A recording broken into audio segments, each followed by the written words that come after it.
Hello, welcome you all. Today we are going to study about Ampere's circuital law. Ampere's circuital law ये क्या कहता है कि अगर किसी भी करंट कैरिंग कंडक्टर को एक लूप ने, मान लीजिए कंडक्टर है, इसको एक क्लोज लूप ने अपने अंदर बंद कर रखा है, घेर रखा है, मतलब this conductor is threaded by a close loop.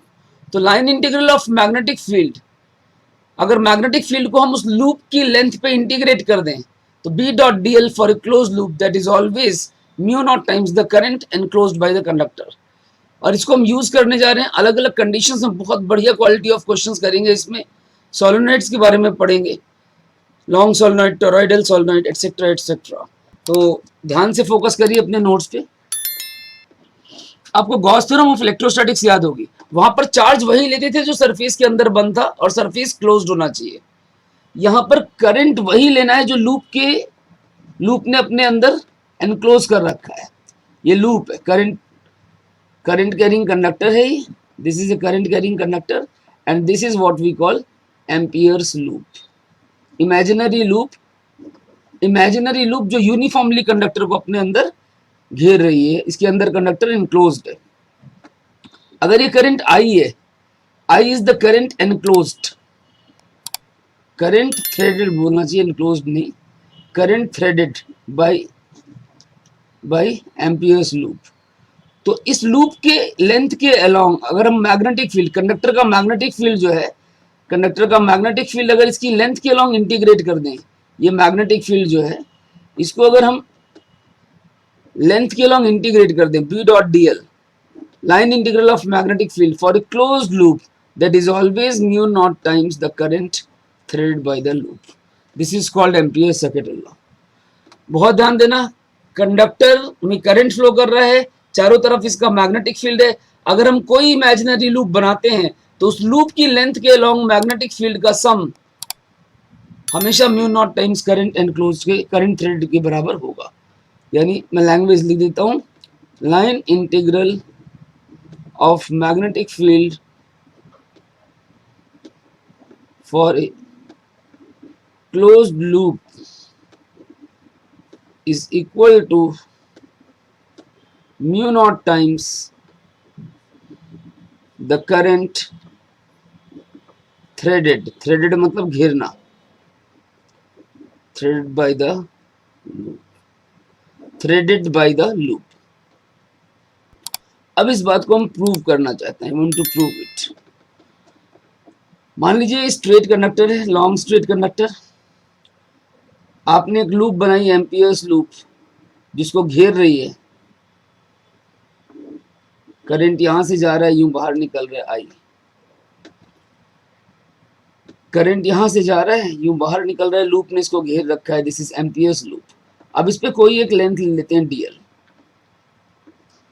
अब आप बताइए कंडक्टर का मैग्नेटिक फील्ड क्या होता है. आपने पढ़ा है कंडक्टर का magnetic field right hand thumb rule से. अगर थंब करंट के अलोंग है तो ये टिप्स होती हैं कर्लिंग फिंगर्स की, ये मैग्नेटिक फील्ड दे रही है. अब आप ध्यान से सोचना, लूप भी ऐसी है, मैग्नेटिक फील्ड भी यही है.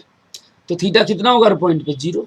यही डायरेक्शन मैग्नेटिक फील्ड की भी आने वाली है. तो इसका मतलब बी जो है दैट इज अलोंग डीएल. तो थीटा कितना हुआ? 0 डिग्री. समझ में आ रही हो? तो cos थीटा की वैल्यू जरूरत पड़ेगी तो 1 होगी. इस चीज को ध्यान रखिएगा.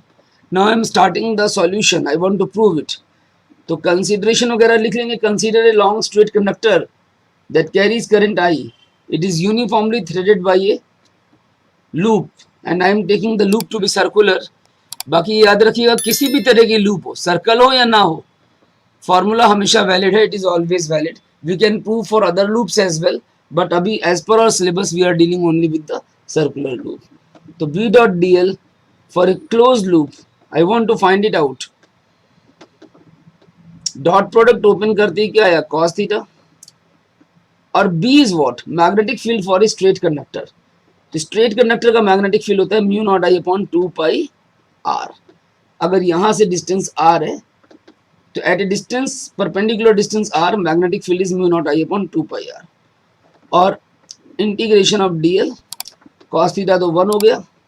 तो this becomes mu not I upon 2 pi are.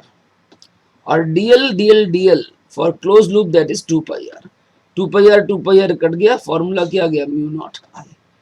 तो इसका मतलब हुआ आपने लेफ्ट हैंड साइड से शुरू किया और आपको राइट हैंड साइड मिल गया, यानी आपका जो कॉन्सेप्ट है वो यहाँ पे प्रूव हो गया। क्लियर है? This proves amperes second law. बाकी ये एक बात ध्यान देना जो मैं बता रहा हूँ कि अगर लूप कैसी भी हो, एनी शेप, ये कंडक्टर है, करंट कैरी कर रहा है, आपका एम्पियर सर्किट लॉ होल्ड करेगा ही करेगा। बाकी कैलकुलेशन पर्पस के लिए हम सिमेट्रिकल लूप्स लेना पसंद करते हैं। इट्स बेटर कि आप इस तरह प्रोसीड करें। ऐसे केसेस में भी हमेशा होल्ड करेगा। आप चाहे कैसी भी लूप लें, इसकी लेंथ के ऊपर अगर मैग्नेटिक फील्ड को इंटीग्रेट करेंगे तो आपका आंसर वही आएगा। समझ में आ रही बात? क्लियर? ऐसे केसेस में हम अलग अलग जगह के एंगल्स ले लेते हैं, थीटा, यहाँ का थीटा, यहाँ का थीटा, और इन सारे एंगल्स को अगर हम जोड़ेंगे, सम करेंगे, तो ये एंगल्स 360 डिग्री यानी 2 पाई आएंगे।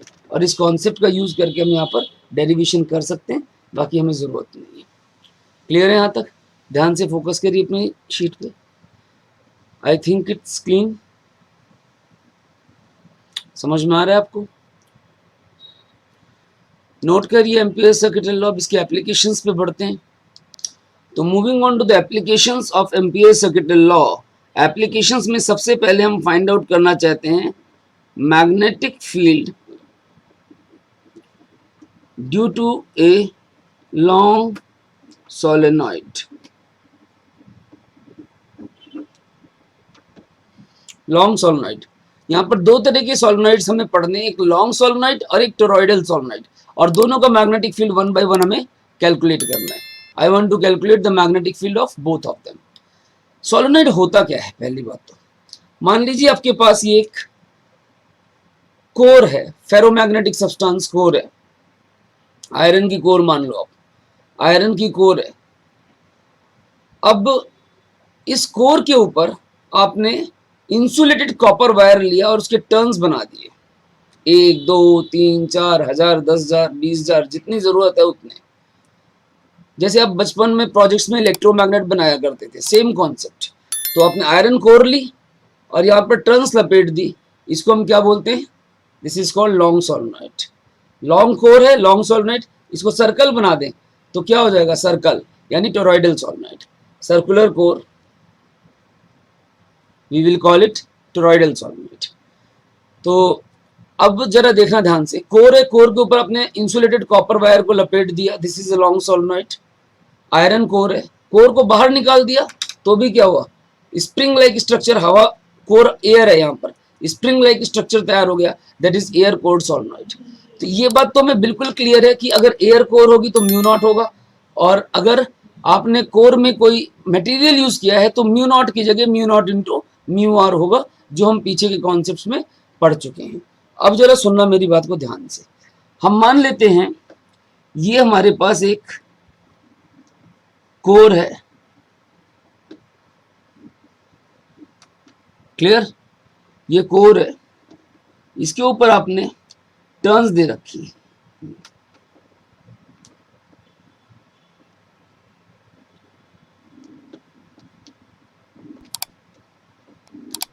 ये पीछे की तरफ से आ रहे हैं, 3 डायमेंशनल है, क्लियर?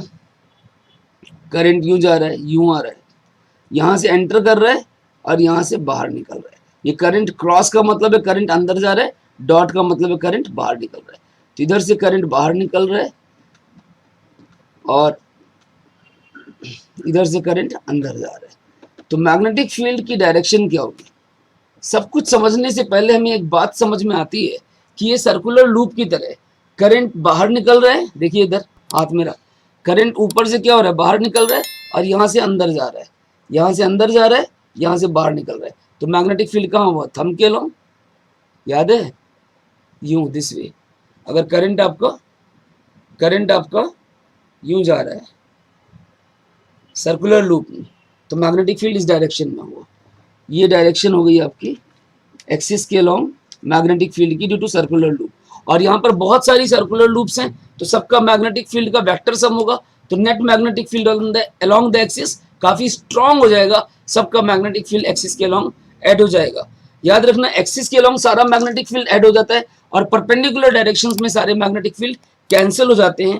फाइनली जब हम देखेंगे तो मैक्सिमम फील्ड आपका एक्सिस के अलोंग होगा और यहाँ पर आपके पास जैसे जैसे हम एक्सिस से दूर जाएंगे ये मैग्नेटिक फील्ड कैंसिल होने लग जाते हैं और मैग्नेटिक फील्ड की लाइंस का सेपरेशन बढ़ने लग जाता है, सेपरेशन बढ़ने लग जाता है। Are you getting? ये कैंसिल होने लग जाते हैं। This effect is also called fringing effect. समझ में आ रही बात? तो मैग्नेटिक फील्ड जो सेंटर पे सबसे स्ट्रांग होता है और जैसे जैसे हम एंड्स की तरफ बढ़ते हैं तो मैग्नेटिक फील्ड वीक होने लग जाता है। Magnetic field outside the solenoid is zero, ध्यान देना। मैग्नेटिक फील्ड सोलेनोइड के बाहर जो है, कोर के बाहर, that is always zero. Magnetic field is maximum along axis at centre या नियर सेंटर बोल दो। Clear? Near centre. Magnetic field जो एंड्स पे होगा that is half the magnetic field at the centre. Clear? ये सारी बातें हमें याद रखनी है। अभी जो मैग्नेटिक फील्ड निकालते हैं वो सेंटर के पास निकालते हैं। कहां पर निकालते हैं? सेंटर के पास। अब देखिए, और मोर और आपको बता दूं, ये इंडिविजुअल आपके पास जो सर्कुलर लूप्स हैं सबका अपना अपना मैग्नेटिक फील्ड है। सारे मैग्नेटिक फील्ड वेक्टर सम कर रहे हैं और वेक्टर सम करके फाइनल रिजल्ट ही आ रहा है। ये भी आपकी घूम करके यहाँ से आएंगे, ये भी घूम करके आएंगे। तो यहाँ पर फील्ड जो है एक्सिस के पास सेंटर पे सबसे स्ट्रांग है। क्लियर है? इस चीज को ध्यान देना है। अब ये तो मैग्नेटिक फील्ड लाइंस ड्रॉ की मैंने लॉन्ग सोलेनोइड के लिए। अब हम मैग्नेटिक फील्ड निकालना चाहते हैं। इस डायग्राम को दोबारा बना लेते हैं। ये हमारे पास एक्सिस है, ध्यान से देखिए। यहाँ से मैग्नेटिक फील्ड लाइंस एंटर कर रही हैं, यही बनाया था हमने अभी। यहाँ से बाहर निकल रही कौन? Current carrying loops. करंट की डायरेक्शन है डॉट और क्रॉस। क्रॉस का मतलब अंदर और डॉट का मतलब बाहर। और ये अपने कलर चेंज कर लेते हैं। ये अपने बनाया magnetic field along the axis और बाकी दूर में फ्रिंजिंग इफेक्ट है। अब I want to use Ampere circuit law to find out the value of magnetic field near the centre. मैं एक क्लोज लूप लेता हूं, क्लोज लूप। ध्यान दीजिएगा, आधी लूप सोलेनोइड के अंदर है और कुछ लूप सोलेनोइड के बाहर है। ये पॉइंट है ए, ये पॉइंट है बी, ये पॉइंट है सी, ये पॉइंट है डी। तो अब मैं एम्पियर सर्किट लॉ लगा करके इस लॉन्ग सोलेनोइड का मैग्नेटिक फील्ड निकालना चाहता हूं। देखिए, according to Ampere's circuital law हमने पढ़ा हुआ है B dot D L for a close loop is mu not times current. अब इस लूप के अंदर कितनी करंट्स हैं? 1 2 3। डायग्राम के अकॉर्डिंग 3 है, बाकी यहाँ कितनी भी हो सकती है। n नंबर ऑफ टर्न्स है, मान लीजिए n। If n is the number of loops enclosed. कौन सी लूप्स? सर्कुलर लूप्स या टर्न्स बोल सकते हैं। Number of turns enclosed.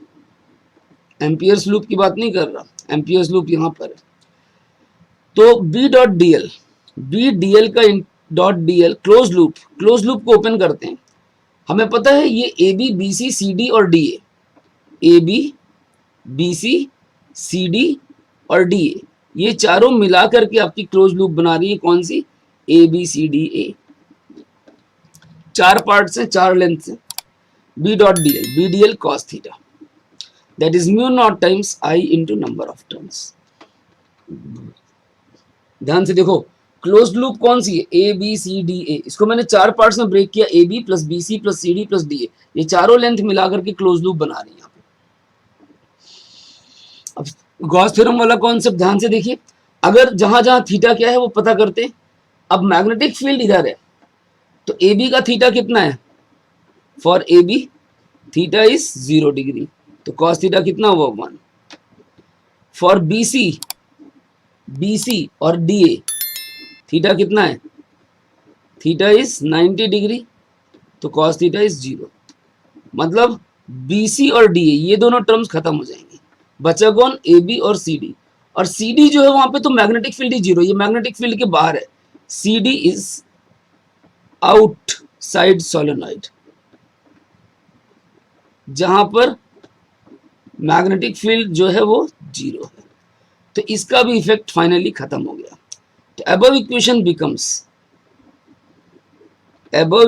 Becomes क्या बन जाती है, बी डी एल, कौन से वाले पार्ट के लिए, A B, is mu not times I N, जहां एन के नंबर ऑफ टर्न्स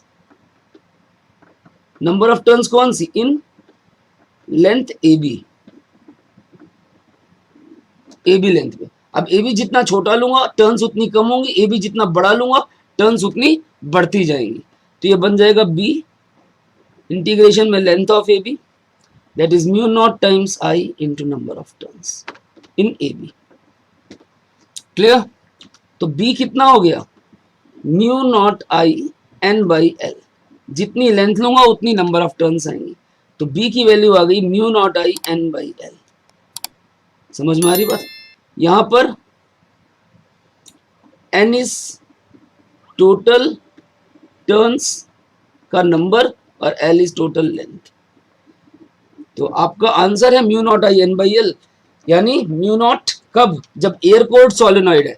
अगर आप मीडियम डाल दें यहाँ पर, मतलब आयरन कोर, फेरोमैग्नेटिक कोर डाल दें, तो mu naught into mu R हो जाएगा। समझ में आ रही बात? ध्यान से देखो, मेरे हिसाब से तो बिल्कुल क्लियर होना चाहिए। कोई डाउट्स हैं तो आप दोबारा पूछ सकते हैं, इसको नोट करिए फटाफट।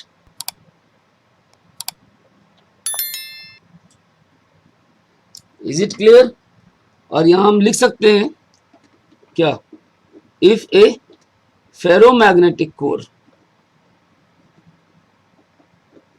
इज इंसर्टेड, तो मैग्नेटिक फील्ड होगा म्यू नॉट की जगह mu naught into mu R I N by L. याद रखिएगा इस बात को, म्यू आर आपका एडिशनल आ जाएगा।